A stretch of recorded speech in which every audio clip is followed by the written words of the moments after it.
দর্শক, কুমিল্লা বিশ্ববিদ্যালয় থেকে এই মুহূর্তে আরও তথ্য জানাচ্ছেন প্রতিনিধি আবু মুসা।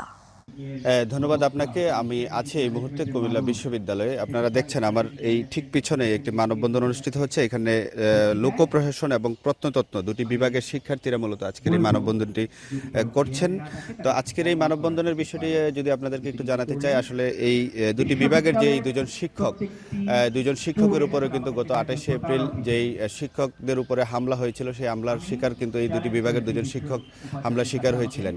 এই শিক্ষকদের হামলার বিচারের দাবিতে কিন্তু এই বিশ্ববিদ্যালয়ের দুই বিভাগের যে সমস্ত শিক্ষার্থীরা রয়েছেন তারা এই মানববন্ধন করছেন এবং তারা বিচার দাবি করছেন। তো একটু জানিয়ে রাখতে চাই, এই 28শে এপ্রিল হামলা ঘটনার পরপরই কিন্তু 30শে এপ্রিল সন্ধ্যায় একটি সিন্ডিকেটের মাধ্যমে বিশ্ববিদ্যালয় বন্ধ ঘোষণা করা হয়েছে। তো এখানকার যে সাধারণ শিক্ষার্থীরা রয়েছেন তারা কিন্তু গতকালকেও মানববন্ধন কিংবা বিভিন্ন মিছিল করেছেন। আজকেও কিন্তু যেই মানববন্ধনে মিছিল করছেন তারা কিন্তু বলছেন বিশ্ববিদ্যালয়ে যে বন্ধের সিদ্ধান্ত তারা মানছেন না। অচিরেই যেন তাদের ক্লাস পরীক্ষা খুলে দেওয়া হয় এবং বিশ্ববিদ্যালয় যেন খুলে দেওয়া হয়, বিশ্ববিদ্যালয়ে যেন স্বাভাবিকভাবে শিক্ষা কার্যক্রম পরিচালিত হয় এবং শিক্ষার্থীরা যেন তাদের স্বাভাবিক শিক্ষা জীবন ফিরে পায়, সেটির দাবিতে কিন্তু তারা আজকের এই মানববন্ধন থেকে দাবি তুলছেন। তো এই ছিল কুমিল্লা বিশ্ববিদ্যালয়ের সর্বশেষ অবস্থা।